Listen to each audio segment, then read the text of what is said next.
கற்பக களிரே கணபதியே உயர் கற்பனை கடந்த கணபதியே கரிமுக வதனே கற்பகமே உன் சொல்லலடி தருவாய் கற்பகமே. மாதா பிதா குரு தெய்வம் இவர்களை முதலிலே வணங்கி என்னுடைய இந்த முதல் பதிவை வெளியிடுகிறேன். இந்த சேனலில் இப்போ பார்க்கக்கூடியவர்களும் சரி, இதற்கு முன்னால் பார்த்திருந்தாலும் சரி, முதல்ல சப்ஸ்கிரைப் பண்ணுங்கள். நாம் தற்பொழுது மார்ச் மாத பலன் பார்க்க போகிறோம்.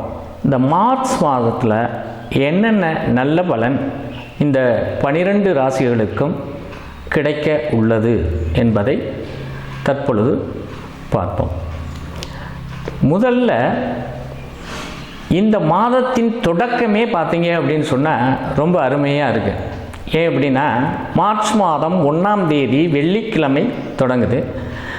அது மட்டும் அல்லாது சுப முகூர்த்தம் அன்று இந்த மார்ச் மாதத்தின் முதல் நாளே பார்த்தீங்க அப்படின்னா மிக அற்புதமான ஒரு மாதம். இந்த தேதியில் பிறந்தவர்கள் எல்லோரும் பார்த்தீங்கன்னா நல்ல உயர் பதவியில் இருப்பாங்க, கொஞ்சம் செல்வாக்காக இருப்பாங்க. செல்வாக்காக மட்டும் கிடையாது, பிரபலங்களாக இருப்பாங்க அவங்கவுங்க ஊருக்கு தகுந்த மாதிரி. குறிப்பாக இந்த மார்ச் 1 தான் நம்முடைய தற்போதைய முதல்வர் ஸ்டாலின் அவர்கள் பிறந்த தினம். அவர்களுக்கு என்னுடைய மனமார்ந்த வாழ்த்துக்கள். நாம் இது ஜோதிட அடிப்படையில் தான் பார்க்குறோமே தவிர மற்றபடி அரசியலாக யாரும் நினைக்க வேண்டாம். மகர ராசி பெருமக்களே, மார்ச் மாத பலன் நம்ம பார்க்க போகிறோம். இந்த மார்ச் மாதம் மகர ராசி நேயர்களுக்கு எப்படி இருக்குது அப்படிங்கிறத பார்க்க போகிறோம். குறிப்பாக நாம் இந்த பலன் சொல்லிட்டு தான் இருக்கிறோம். ஆனால் அவங்க என்ன நினைக்கிறாங்கன்னா, நம்ம என்ன சொல்ல வர்றோங்கிறத தயவு செய்து கவனமாக கேட்கணும். நம்ம சொல்ல வர்றது என்ன அப்படின்னா, மார்ச் மாதம் 30 நாளுக்கு மட்டும்தான் சொல்கிறோம். ஆமாம், ஏற்கனவே எங்களுக்கு 7.5 சனி நடக்குதுங்க, இதில் போய் என்னங்க இப்படியெல்லாம் சொல்கிறீங்க, அதெல்லாம் கிடையாது. இன்னொரு விஷயம், இந்த மகர ராசி பெருமக்கள் பார்த்தீங்க அப்படின்னு சொன்னால் பார்க்குறதுக்கு அப்ராணி பையனை மாதிரி இருப்பாங்க. இருந்தாலும் எங்கே விட்டாலும் சரி, அது தண்ணி இல்லாத காட்டில் கொண்டு விட்டாலும் சரி, தண்ணி இருக்கிற ஊரில் விட்டாலும் சரி, அந்த இடத்துல எப்படி பொழப்பு நடத்தணும் அப்படின்னு தெரிஞ்ச ஒரே ராசி யார் அப்படின்னா இந்த மகர ராசி தான். எங்கே விட்டாலும் ஒன்றும் பிரச்சனை இல்லை. உங்களுக்கு பெரும்பாலும் எல்லாரும் சொல்கிறாங்களே சார், இந்த மாதிரி எல்லாம் சாமி சொல்கிறாங்க, என்ன 7.5 சனி அப்படி இப்படின்னு, அதெல்லாம் உங்களை ஒன்றும் பண்ணாது. ஆமாம், ஏன் பண்ணாது அப்படின்னா பெரிய கஷ்டத்தை கொடுக்காது.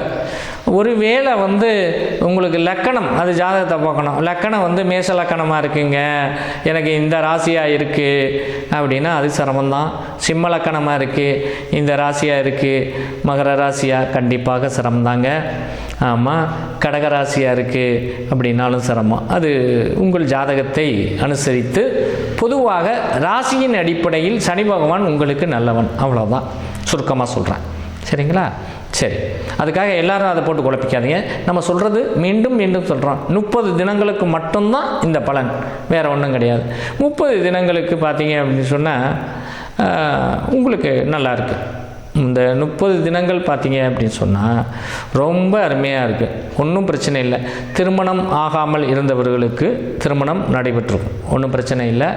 அதில் எல்லாம் எந்த மாற்றமும் கிடையாது. ஆமாம், இது தானே பிரச்சனை உங்களுக்கு. இப்போ இந்த 30 நாளுக்குள்ளே கல்யாணம் முடிஞ்சிருமா, ஆயிராதா, ஏற்கனவே பொண்ணு பார்த்தோம், எதுவும் ஏகப்பட்ட பொண்ணு பார்த்தா ஒன்றும் நிச்சயம்தான் ஆச்சே தவிர கல்யாணமே ஆகலை, தட்டிக்கிட்டு போயிடுச்சு அப்படின்னு சொல்கிறவங்களுக்கு கண்டிப்பாக நடந்துடும், பயப்பட வேண்டாம். சரியா? ஆமாம், சரி. வியாபாரம், போக்குவரத்து இதெல்லாம் எப்படி இருக்குன்னா, கடந்த மாதம் இருந்ததை விட இப்போ சிறப்பாக இருக்கும். சுருக்கமான வழி இதுதான். அதை போய் டெவலப் பண்ணாதீங்க தயவு செய்து. அப்போ என்ன சொல்கிறோம் அப்படின்னா புரிஞ்சுக்குங்க, போன மாதம் இருந்து கொஞ்சம் கையை கடிச்சிச்சு, இந்த மாதம் கையை கடிக்காது, அவ்வளவுதான், வேறு ஒன்றும் கிடையாது. சரிங்க. வேறு பொதுவாக நாங்கள் வண்டி வாங்கணும், போக்குவரத்து, வீடு இதெல்லாம் வாங்கலாமா? கண்டிப்பாக வாங்கலாம். கொஞ்சம் மூமெண்ட் ஸ்லோவாக இருக்கும். லோ வோல்டேஜ் அப்படின்னு சொல்கிறோம் இல்லையா, அந்த மாதிரி கொஞ்சமாக தான் இருக்கும், பவர் இருக்காது. ஆமாம், ஹை வோல்டேஜ் அப்படின்னா பவர் பளிச்சுன்னு இருக்கும் முன்னாடி. அப்போ சிறப்பு இல்லையா அப்படின்னா சிறப்பு இல்லை அப்படின்லாம் சொல்ல முடியாது. இப்போ வந்து ஒரு வண்டி வச்சுருக்கீங்க அப்படின்னா இது 40 கிலோமீட்டர் வேகத்துக்கு மேலே போகாது. ஆமாம், அதில் போய் 80 கிலோமீட்டர் வேகத்தை எதிர்பார்க்காதீங்க தயவுசெய்து. நீங்கள் எங்கே போகணும் அப்படின்னு நினச்சிங்களோ அங்கே போயிடுவீங்க. ஆனால் கொஞ்சம் லேட்டாகும், அவ்வளோதான். 1 மணி நேரத்தில் போகக்கூடிய விஷயத்த ஒரு 2.5 மணி நேரத்தில் போய் அடைவீங்க, அவ்வளோதானே, வேறு ஒன்றும் கிடையாது. ஆக வீடு வாங்கலாம், வண்டி வாங்கலாம், எல்லாம் வாங்கலாம், திருமணம் செய்யலாம், எல்லாமே நல்லா இருக்குது. ஒரே ஒரு விஷயம் காலதாமதமாகும், அவ்வளோதாங்க. இந்த 30 நாளைக்கு பார்த்தீங்க அப்படின்னு சொன்னால் நல்லா இருக்குது, அதை போய் மெனக்கிடக்கூடாது. நீங்கள் கண்டிப்பாக அதை முடிச்சிடணும்னா அப்படி பண்ணிடுவோம்னா அது செலவு கூட. அது தன்னால் நடக்கும், இயற்கையாக நடக்கும். மேகம் கருத்து இருக்குது, மழை வருமா வராதா அப்படிங்கிறது தான் இப்போ கேள்வி. கண்டிப்பாக மழை வரும். எவ்வளவு பெய்யும்? கண்டிப்பாக மழை வரும். உழவு மழை வருமா அப்படின்லாம் கேட்காதீங்க. ரொம்ப அதிகமாக வேணும் மழை அப்படிங்கிறதெல்லாம் வந்து கண்டிப்பாக மழை இருக்குது, அவ்வளோதான்.